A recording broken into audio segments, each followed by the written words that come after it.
Poem 5, A Roadside Stand, written by Robert Frost. This particular poem is showing the condition of the people who are marginalized, who live by the side of highways and aspire to make both their ends meet. They try to do as much as possible, but unfortunately, they don't get what they want. This is a dimension of humanity which we need to explore as Robert Frost wants us to. Let's get into the poem. The little old house was out with a little new shed in front at the edge of the road where the traffic sped. So it's a highway and a shade has been extended outside the house to cater to the people who are passing by on the highway. A roadside stand that too pathetically pled, "It would not be fair to say for a dole of bread." He has made it in his own way, which doesn't meet the criteria of those people who are passing by, who look for lavish setups. For them, this is just a place where they would avoid to go. But for some of the money, for cash, whose flow supports the flower of cities from sinking and withering faint, the polished traffic passed with a mind ahead, or if ever aside a moment, then out of sorts at having the landscape marred with the artless paint of signs that with N turned wrong and S turned wrong offered for sale wild berries in wooden quads, or crook-naked golden squash with silver warts, or beauty rest in a beautiful mountain scene. People normally whiz past this roadside stand, but for few who stand by the side, create a hope in the mind of the stall or holder or the owner, but gets disappointed because these people have stopped to admire the beauty of the nature, the farm behind the stall. And in a way, these people, they are very much worried, or we can say they do not like this particular roadside stand because here the N is written in a wrong manner and S is also written in a wrong manner. So these are the people who put or who take out mistakes rather than getting into the feelings, getting into the things which are more important than just the words. They admire the nature, but they don't admire the nature's creation, man, who is emaciated, who needs some money to sustain his life, for which he is not going for begging. He is trying to earn money in his own small little way. But he is disappointed by these emotionless people. You have the money, but if you want to be mean, why keep your money and go along? So you have money. The people who are traveling by the road, they have money, but they don't have money for this poor people. The hurt to the scenery wouldn't be my compliment so much as the trusting sorrow of what is unsaid. Here, far from the city, we make our roadside stand and ask for some city money to feel in hand, to try if it will not make our being expand and give us the life of the moving pictures promise. that the party in power is said to be keeping from us. We don't want all of your money, that's what the roadside stand owner says. We just want you to buy something from us and in return give us some money which will make us fulfill our aspirations, fulfill our needs, fulfill our requirements. We don't want to live a lavish life, but we want bare minimum. We want the basic amenities of life. We want basic food, shelter, and clothes. We don't want anything more. But that also seems distant with this heartless behavior of those so kind of people called rich people.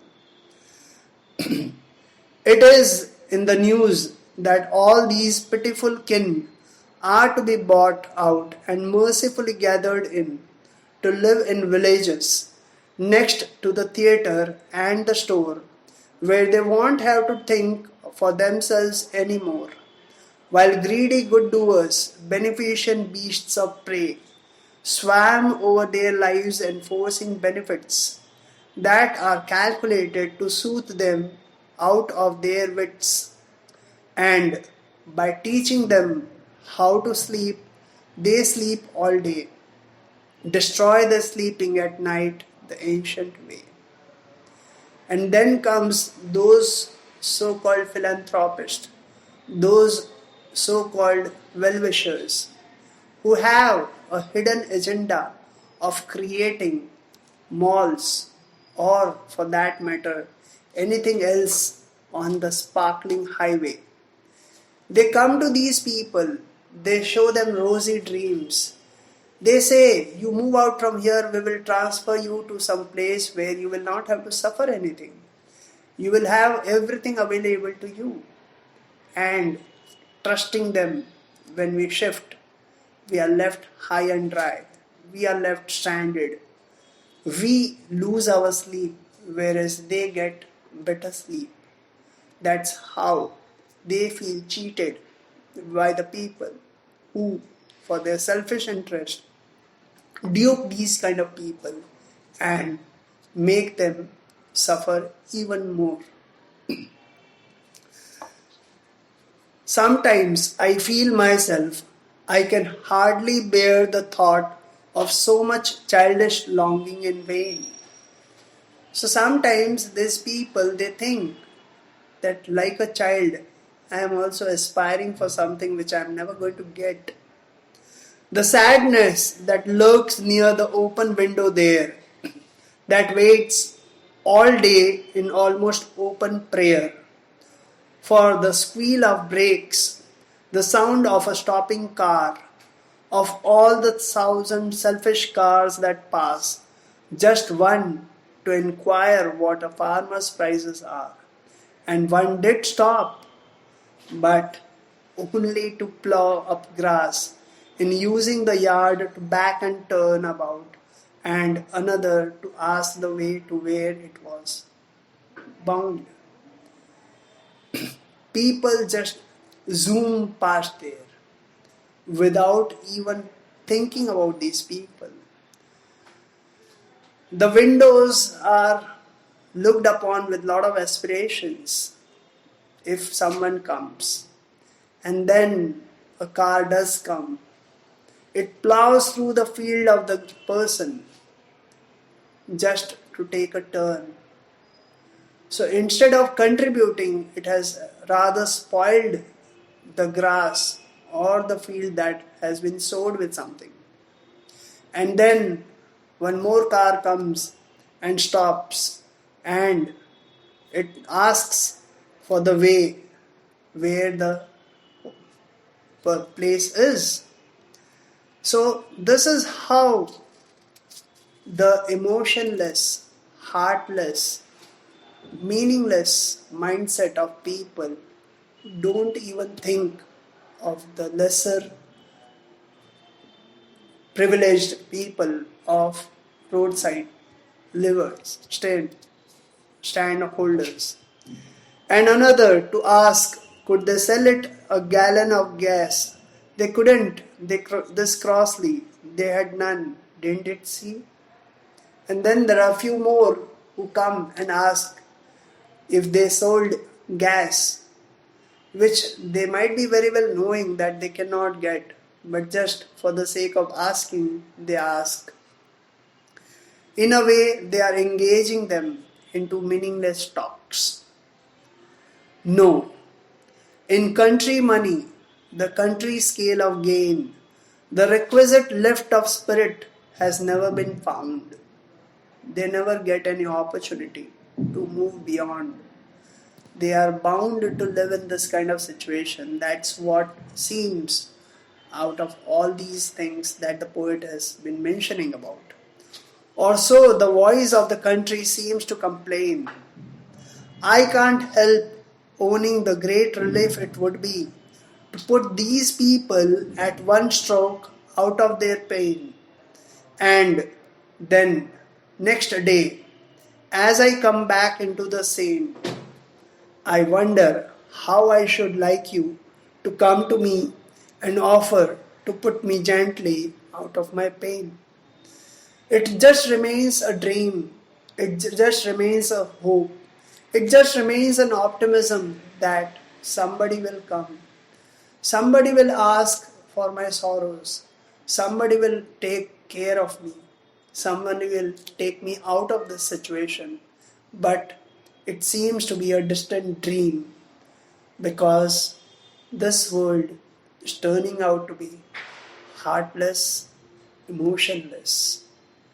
That's what the poet means to say through this poem, A Roadside Stand, how selflessly a person can aspire to help someone who is in need. That's the need of the hour. The haves need to take care of have-nots, and then only this world will become a better place to live in for one and all. Thank you.